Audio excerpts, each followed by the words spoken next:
사랑하는 여러분, 오늘 이 복된 시간에 함께하게 되어 진심으로 기쁩니다. 잠시 세상의 소음에서 벗어나 영혼의 깊은 울림에 귀 기울이는 시간이 되기를 소망합니다. 우리가 걷는 이 믿음의 여정, 그 최종 목적지는 어디일까요? 때로는 분주한 일상 속에서 혹은 예기치 못한 고난 속에서 우리는 방향을 잃고 방황하기도 합니다. 하지만 오늘 말씀을 통해 우리 신앙의 가장 근본적이고 위대한 목표를 다시 한번 발견하게 되기를 바랍니다. 이 말씀이 여러분의 마음에 큰 은혜와 평강으로 다가간다면 구독과 좋아요를 통해 이 은혜를 더 많은 분들과 함께 나누어 주십시오. 여러분의 작은 손길이 하나님의 사랑을 전하는 귀한 통로가 될 것입니다. 주님의 이름으로 축복합니다. 우리는 오늘 예수 그리스도께서 이 땅에 오신 두 가지 위대한 사명에 대해 깊이 묵상해 보고자 합니다. 첫째는 예수님께서 아버지 하나님을 우리에게 보여주셨다는 것이고, 둘째는 우리를 바로 그 아버지께로 인도하신다는 것입니다. 요한복음 14장을 보면 제자들의 마음속에 있던 깊은 질문이 드러납니다. 예수님의 제자였던 도마는 이렇게 묻습니다. 주님, 저희는 주님께서 어디로 가시는지도 모르는데 어떻게 그 길을 알 수 있겠습니까? 이 질문은 어쩌면 오늘을 살아가는 우리 모두의 질문일지도 모릅니다. 어디로 가야 할지, 무엇을 따라야 할지 막막하게 느껴질 때 예수님께서는 너무나도 분명하고 확신에 찬 대답을 주십니다. 내가 곧 길이요 진리요 생명이니 나로 말미암지 않고는 아버지께로 올 자가 없느니라. 그리고 이어서 빌립이 간청합니다. 주님, 저희에게 아버지를 보여주십시오. 그러면 족하겠습니다. 그때 예수님께서는 약간은 안타까운 마음으로 말씀하십니다. 빌립아, 내가 이렇게 오랫동안 너희와 함께 있었는데 내가 아직도 나를 알지 못하느냐?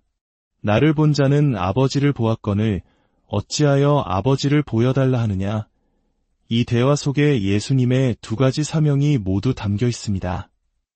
나를 본 자는 아버지를 보았다. 이것이 바로 예수님께서 아버지를 우리에게 드러내 보이신다는 첫 번째 진리입니다. 우리는 예수님의 삶과 말씀, 그분의 사랑과 용서, 그분의 긍휼과 권능을 통해 눈에 보이지 않는 하나님 아버지가 어떤 분이신지를 비로소 알게 됩니다. 그리고 나로 말미암지 않고는 아버지께로 올 자가 없다. 이것이 바로 우리를 아버지께로 인도하시는 두 번째 진리입니다. 예수님 자신이 목적지로 가는 길이 되셨습니다. 우리는 종종 길이라는 단어의 의미를 온전히 생각하지 못할 때가 있습니다. 길은 그 자체로 목적이 될 수 없습니다. 길은 반드시 어딘가로 우리를 데려가야만 그 의미가 있습니다. 예수님께서 자신을 길이라고 하셨을 때 그 길의 최종 목적지는 바로 하나님 아버지이십니다. 에베소서 2장 18절은 이 진리를 더욱 분명하게 설명합니다. 이는 그로 말미암아 우리 둘이 한 성령 안에서 아버지께 나아감을 얻게 하려 하심이라. 이 짧은 구절 안에 성부, 성자, 성령, 삼위일체 하나님의 놀라운 사역이 모두 담겨 있습니다. 우리는 아들 예수 그리스도를 통하여 성령님 안에서 최종 목적지이신 아버지께로 나아갑니다. 만약 여기서 아버지라는 목적지를 빼버린다면 우리의 신앙은 방향을 잃고 맙니다. 예수님께서 이 땅에 오신 궁극적인 목적, 그것은 바로 아버지 하나님을 우리에게 알리시고 우리를 그 아버지의 품으로 이끄시는 것입니다. 베드로전서 3장 18절 말씀도 같은 맥락입니다. 그리스도께서도 단번에 죄를 위하여 죽으사 의인으로서 불의한 자를 대신하셨으니 이는 우리를 하나님 앞으로 인도하려 하심이라. 예수님께서 왜 십자가에서 돌아가셨습니까? 우리의 죄를 용서하기 위해서입니다. 네, 맞습니다. 하지만 죄사함은 과정의 일부일 뿐 최종 목표는 아니었습니다. 그 궁극적인 목적은 바로 우리를 하나님 앞으로 인도하는 것이었습니다. 하지만 안타깝게도 오늘날 많은 그리스도인들이 이 여정의 중간에 멈춰 서 있는 것처럼 보입니다.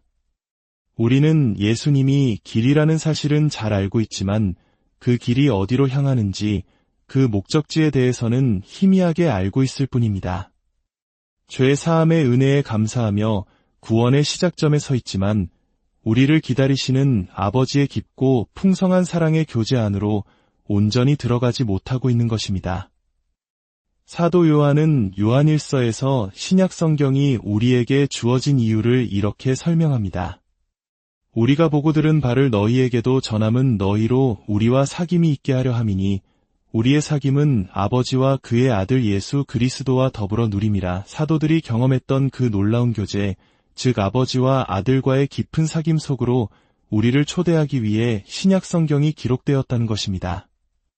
만약 우리가 아버지와 아들과의 친밀한 교제가 무엇인지 알지 못한다면 우리는 아직 성경이 우리에게 주고자 하는 가장 귀한 선물을 온전히 받지 못한 것일 수 있습니다. 그렇다면 하나님을 아버지로 안다는 것은 구체적으로 무엇을 의미할까요?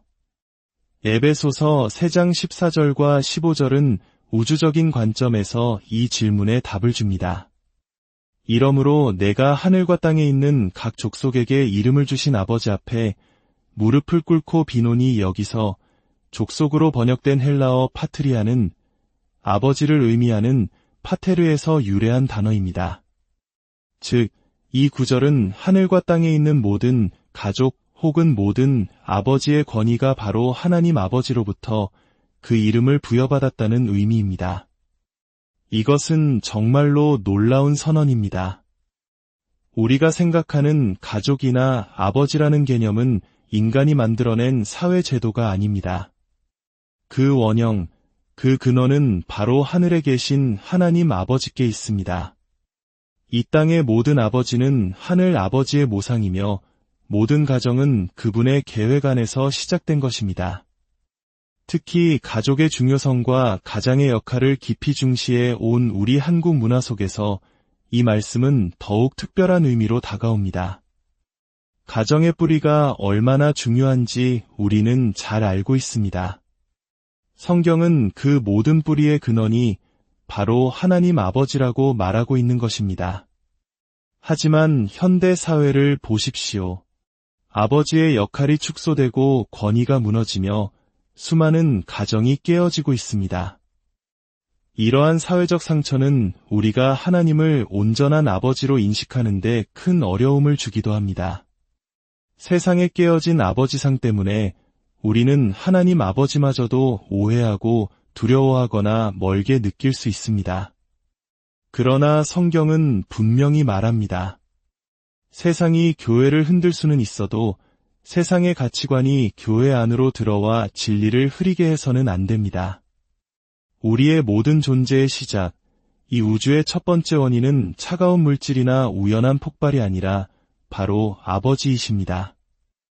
이 사실을 아는 사람과 모르는 사람의 삶은 완전히 다를 수밖에 없습니다. 만약 우주의 시작이 의미 없는 물질의 조합이라면 우리의 삶은 불안하고 허무할 수밖에 없습니다. 그러나 이 모든 것의 시작이 나의 아버지이시라면 우리는 평안할 수 있습니다. 나를 아시고 나를 사랑하시며 창세 전부터 내 인생을 계획하신 전능하신 아버지가 모든 것을 주관하고 계심을 믿기 때문입니다. 오늘날 이 세상은 얼마나 불안합니까? 거대한 도시 속에서 사람들은 외로움과 단절감, 불확실성 속에서 살아갑니다. 마치 부모를 잃은 고아처럼 말입니다. 그러나 우리는 고아가 아닙니다. 우리에게는 아버지가 계십니다. 이 사실 하나만으로도 모든 것이 달라집니다. 우리는 하나님의 가족에 속해 있으며 그분의 위대한 계획의 일부입니다. 우리 인생에 우연은 없습니다. 요한계시록을 보면 마지막 때에 구원받은 특별한 무리에 대한 묘사가 나옵니다. 14만 4천 명의 이마에는 어린 양의 이름과 그 아버지의 이름이 쓰여 있습니다. 이마에 이름이 쓰여 있다는 것은 무엇을 의미할까요? 이것은 단순한 외부적인 표시가 아닙니다. 이마는 우리의 생각, 의식, 정체성을 상징합니다. 즉, 그들의 생각과 존재 자체가 나는 하나님의 자녀이며 그분은 나의 아버지시다라는 확고한 정체성 위에 서 있다는 것을 의미합니다. 이는 적그리스도의 표와 극명하게 대조됩니다. 적그리스도는 사람들에게 표를 주되 이마나 오른손에 받게 합니다. 선택권을 주는 것처럼 보이지만 그 의도는 다릅니다. 이마에 받는다는 것은 생각을 지배당하는 것이고 손에 받는다는 것은 행동만이라도 굴복하라는 의미입니다. 세상은 우리의 마음까지는 원하지 않을 수 있습니다. 그저 행동으로 따르기만 하면 만족합니다. 하지만 하나님은 다릅니다. 하나님께서는 우리의 손에 인치지 않으십니다. 그분은 우리의 생각과 마음, 우리의 전 인격적인 이해와 헌신을 원하시기 때문입니다. 또한 세상은 우리를 숫자로 취급하려 합니다. 우리는 이름 대신 학번, 군번, 주민등록번호로 불리는 시대에 살고 있습니다. 거대한 사회 시스템 속에서 하나의 부품처럼 느껴질 때가 많습니다. 이것이 바로 적그리스도의 방식입니다. 사람을 비인격적인 숫자로 전락시키는 것입니다. 그러나 하나님은 우리를 숫자로 부르지 않으십니다. 그분은 우리의 이름을 부르십니다. 이름은 인격과 관계를 의미합니다. 하나님은 우리 각자를 고유한 인격체로 사랑하시고 우리와 깊은 관계를 맺기 원하시는 우리의 아버지이십니다. 결국 마지막 시대의 영적 싸움의 핵심은 바로 이것입니다. 하나님과 예수 그리스도의 아버지와 아들 되심의 관계를 인정하느냐, 부인하느냐의 싸움입니다. 적그리스도의 영은 하나님 자체를 부정하기보다는 바로 이 부자 관계를 교묘하게 부정하고 예곡하려 할 것입니다. 사랑하는 여러분, 이제 우리는 선택의 기로에 서 있습니다. 세상이 주는 숫자로 나의 정체성을 삼을 것인가, 아니면 내 이마, 즉 내 생각과 마음 가장 깊은 곳에 아버지의 이름을 새기고 살아갈 것인가. 우리의 신앙 여정은 죄 사함에서 멈추는 것이 아닙니다. 그것은 출발점입니다.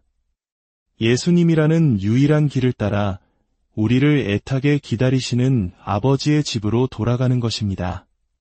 그곳에서 아버지의 얼굴을 뵙고 그분의 사랑 안에서 참된 안식과 기쁨을 누리는 것, 이것이 바로 우리 신앙의 최종 목적지이며 기독교가 우리에게 주는 가장 위대한 약속입니다. 이 혼란한 세상 속에서 고아처럼 방황하지 마시고 하늘 아버지의 사랑받는 자녀로서 당당하게 살아가시기를 축복합니다. 여러분의 생각과 삶 속에 아버지의 이름이 선명하게 새겨져 세상이 줄 수 없는 참된 평안과 담대함을 누리시기를 주님의 이름으로 간절히 기도합니다. 여러분과 여러분의 가정 위에 하나님의 크신 은혜와 축복이 늘 함께 하시기를 기원합니다.